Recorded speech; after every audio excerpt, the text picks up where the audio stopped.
이지랑 매양 ngasi date 27 July gi ko hayeng date 28 dagi akhoi je anoba challenge ama muk tawrni ko Martin Rahul ga akhoi hum je ado sigi challenge se kai challenge no hai bi da aina tawba aina lan ba le ko si je ma'am da hajaram ge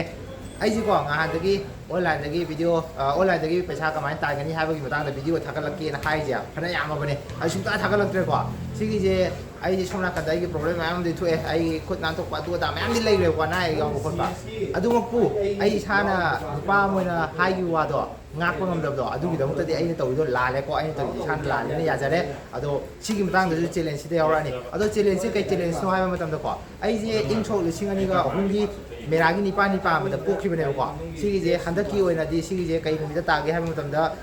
bore नुमित हाइतारे को bore जे हंदकी English calendar दा 30 September दा ताबनेको सिगे नुमित सिबोनेबा Koyna हायेंदगी हौबा challenge सोबिजे सिगे challenge सिदा कई कई तौगदगी हाबदो अखोय हाजरागे मा राहुल निबानी आना हायरो आइदी हाबे पलाउना जे explain तौदरिना how round दने अखोय होजि लैजे को मतम जे यानददना नुजु सले मपान नंग तो मासे हाना हायरो लोकेशन डिस्क्लोज तौबे यादे को बेरो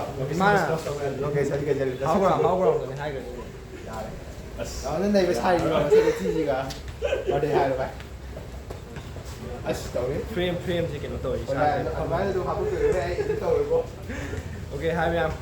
거기 안 오고 찔린지 나한 땅 잡이노. 땅게 지금 행제 하고 이제 좀 하더라. 이제 줄라이 되나 데 그노고. 아니 이제 30 세tember도 65 days 외에는 맞은 거 안 하고 그러지. 오케이 아니 호직 스타션은 하이도.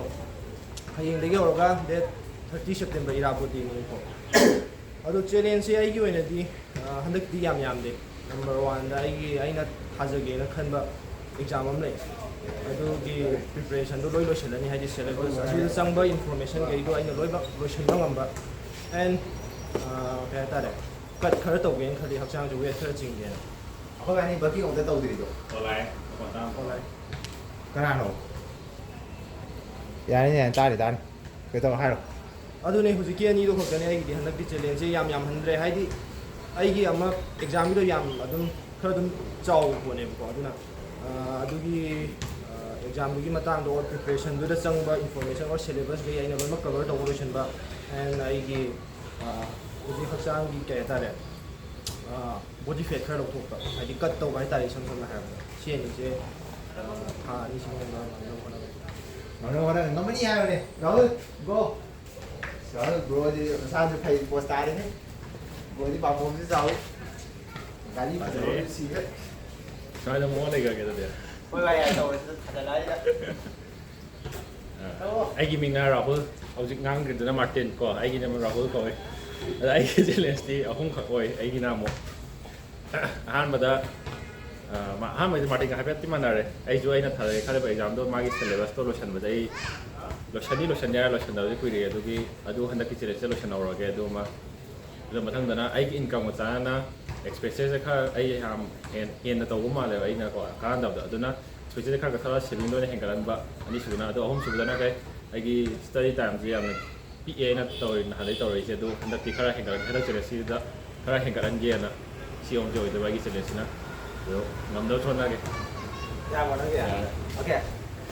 ai cái nó có first cái important nó có ai là sĩ channel gì hàng gì self improvement channel là nào mà hàng gì này mà thôi cái mày làm đó self improvement mà tăng đó bảo tạo pi cái đó ai là không bao cái đó ai có chú ý mà ngam sẽ là chẳng áp bên này advice pi cái nó tao cái này quá adu mà po ai handa ki en di chang na su among bidre ai somna kan da business ki adu da na tau ma yam da aduna sigi business ka ji mai phatna pa aga ju aina somna kan da mi gi mating pang mangam draga di self improvement da youth kya swera ka da ba gi aina kan mangam ba or hana swera ba gi sendok pangam draga di kem kana ba leti ba ai somna kan da phana mai pak pa mu oi ga da gi ai somna kan da khare he na focus pi re ba handa gi ja sigi je sendorok po ina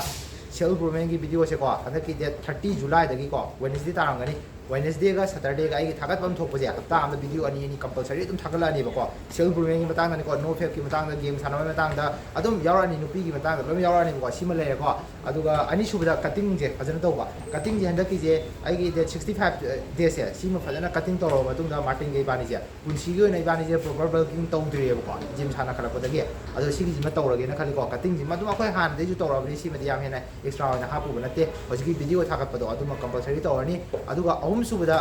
ꯑꯩꯅ ꯄꯩꯁꯥ ꯇꯥꯟꯒꯦꯅ ꯈꯜꯂꯦꯕꯀꯣ ꯄꯩꯁꯥꯁꯦ ꯑꯀꯛꯅꯕ ꯄꯩꯁꯥ ꯀꯌꯥꯅꯣꯃꯗꯤ ꯍꯥꯏꯔꯣꯏꯒꯦ ꯑꯩꯈꯣꯏꯕꯨꯗꯤ ꯈꯪꯅꯔꯦꯀꯣ ꯃꯌꯥꯝ ꯃꯥꯡꯗꯗꯤ ꯇꯛ ꯂꯥꯎꯅ ꯍꯥꯏꯗꯣꯛꯄꯗꯣ ꯅꯨꯡꯉꯥꯏꯇ꯭ꯔꯕ ꯑꯗꯨꯒꯤ ꯑꯀꯛꯅꯕ ꯄꯩꯁꯥꯁꯦ ꯑꯩꯅ 65 ꯗꯦꯖꯁꯤꯗ ꯃꯤꯒꯤ ꯃꯇꯦꯡ ꯄꯥꯡꯉꯒ ꯃꯤꯒꯤ ꯃꯥꯡꯅꯕ ꯈꯣꯠꯅꯕ ꯇꯧꯔꯒ ꯅꯠꯇꯕ ꯃꯤꯒꯤ ꯃꯇꯦꯡ ꯇꯁꯦꯡꯅ ꯄꯥꯡꯉꯒ ꯁꯤꯒꯤ ꯄꯩꯁꯥꯁꯦ ꯇꯥꯟꯒꯦꯅ ꯈꯜꯂꯦꯕꯀꯣ ꯑꯗꯣ ꯁꯤꯅꯤ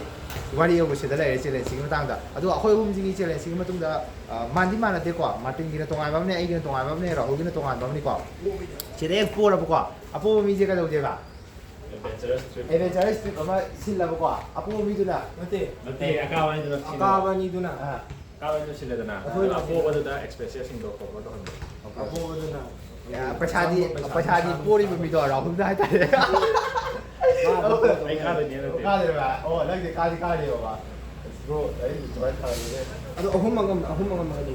ꯑꯍꯨꯝ ꯉꯝꯃꯒꯗꯤ ꯌꯥꯔꯦ ꯑꯗꯨꯗꯤ ꯌꯥꯝ ꯊꯤ ꯐꯔꯦ ꯑꯩꯈꯣꯏ ꯑꯍꯨꯝꯃꯛ ꯈꯥꯏꯖꯤꯟꯅꯔ ꯇꯧꯔꯅꯤ ꯍꯦꯛ ꯉꯝꯗ꯭ꯔꯦ ꯍꯥꯏꯁꯦꯕꯀꯣ ꯑꯄꯣꯕ ꯃꯤꯗꯣ ꯑꯩ ꯄꯣꯒꯦꯔꯥ ꯔꯥꯍꯨꯜ ꯄꯣꯒꯦꯔꯥ ꯃꯥꯔꯇꯤꯟ ꯄꯣꯒꯦꯔꯥ ꯑꯩꯈꯣꯏꯅ ꯄꯩꯁꯥ ꯄꯨꯊꯣꯛꯑꯅꯤ ꯑꯄꯣꯕ ꯃꯤꯗꯨꯅ ꯑꯗꯨꯒ ꯑꯊꯣꯏꯕꯅꯤꯗꯣ ꯑꯗꯨꯅ ꯁꯤ ꯆꯠꯁꯤ ꯈꯣꯠꯁꯤ ꯂꯣꯏ ꯄ꯭ꯂꯥꯟ ꯇꯧꯒꯗꯕ ꯆꯥꯅꯤꯡꯕ ꯄꯣꯠꯁꯨ ꯄꯤꯖꯒꯗꯕ ꯑꯗꯨꯒ ꯁꯤꯗꯤ ꯌꯥꯔꯤꯁꯦ ꯃꯇꯟ ꯃꯥꯔꯇꯤꯟꯅ ꯄꯤꯖꯗꯦ ꯍꯥꯏꯕꯗꯤ ꯍꯟꯗꯛꯇꯤ ꯊꯝꯖꯜꯂꯕ ꯅꯪꯒꯤ ꯚꯤꯗꯤꯑꯣꯗꯨꯗ ꯎꯕꯗꯣ ꯃꯥ ꯍꯦꯛꯇ ꯐꯖꯕ ꯌꯥꯔꯦ ꯂꯣꯏꯁꯜꯂꯒꯦ ꯌꯥꯔꯦ ꯊꯝꯖꯜꯂꯕ ꯅꯝꯍꯧꯒꯦ ꯃꯥ ꯁꯥꯎꯔꯦ